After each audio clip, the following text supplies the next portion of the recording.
Io sono Terra Paterlini. Εσύ με τι δουλεύεις, παιδί? Ο Κανταλίνη. Κόβει το λέμαργο. Χρακ. Μπράβο ρε παίχτη, είσαι ωραίος. Έτσι, κόβουμε τα λέμαργα για οικονομία αέρα.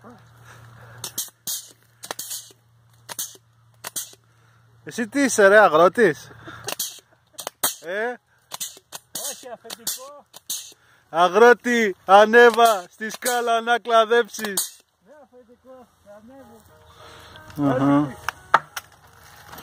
Σήμερα παίζει ο ΠΑΟΚ με τον Ολυμπιακό.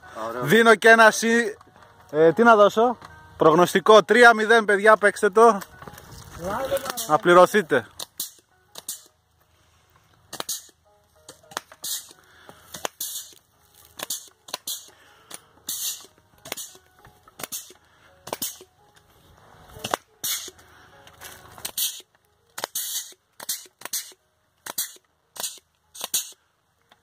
Α, φτάνει τόσο. Ακούμε και Republic, 100,3.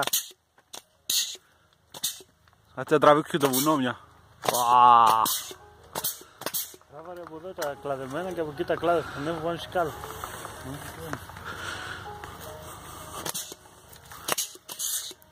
Τι λες?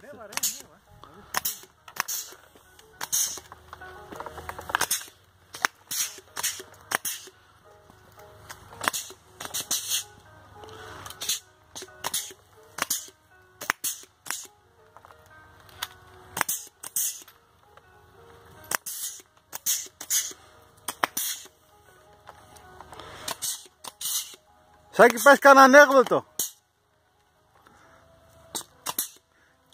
Στείλε χαιρετίσματα στο Τουτούκα. Τουτούκα, πίτσα θέλω.